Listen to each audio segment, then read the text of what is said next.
Zoe Clues is a specialist hypnotherapist. She runs a practice in London and has been practicing hypnotherapy for more than 20 years, which, Zoe, let's be clear on this. We're not talking about look around the eyes, look and all that stuff. We're talking here about using hypnosis to help people. Is that right? Good afternoon. Hello, hi.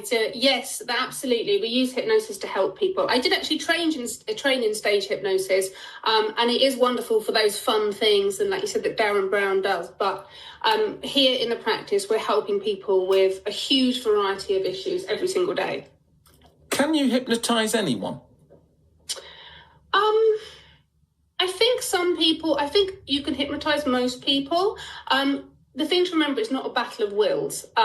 So if you're working with somebody and they're coming in for an issue, they want that issue to be resolved. They may not necessarily believe in hypnosis, but the beautiful thing about hypnosis is you don't need to believe in it for it to work. You just have to follow my suggestions. So some people are really quick at being hypnotised. It's what stage hypnotists look for when they're in a stage hypnosis show. You would call them somnambulists. About 5% of people in the world are somnambulists. And they go into hypnosis very, very quickly. So sometimes we might see them.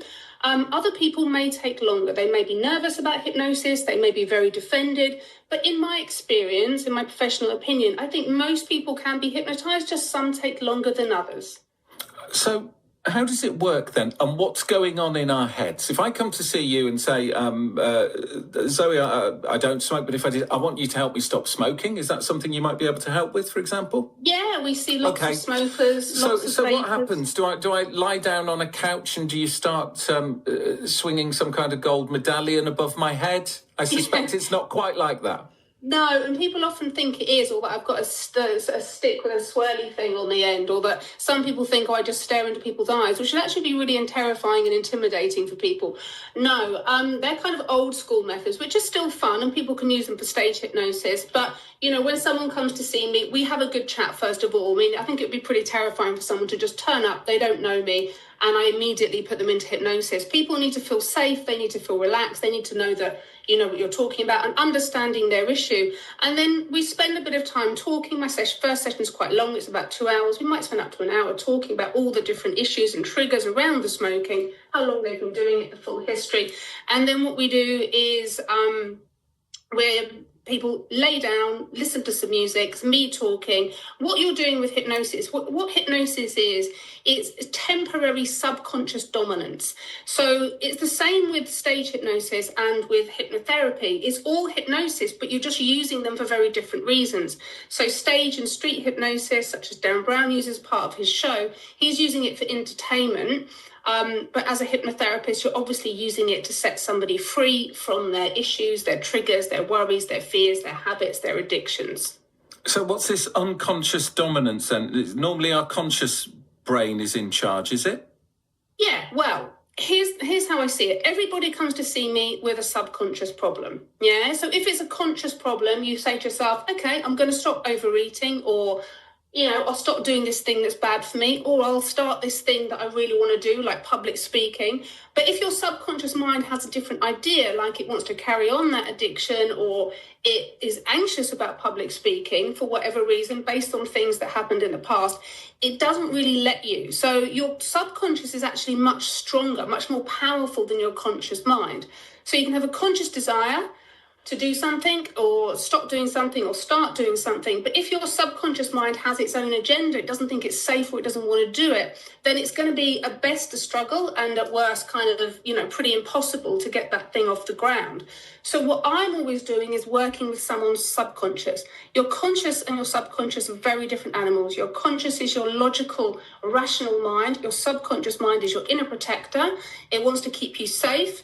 It's dominant over your conscious and it doesn't understand time. So it holds on to things. So that's how phobias are created, for example. Somebody gets stuck in a lift once and then from that point on, they don't want to get in a lift again or don't want to get on planes.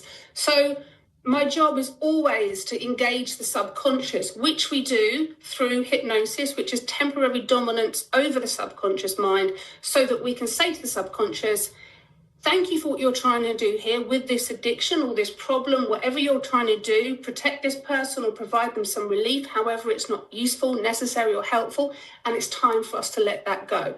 You can always negotiate with the subconscious mind. Some things are quicker to let go of than others.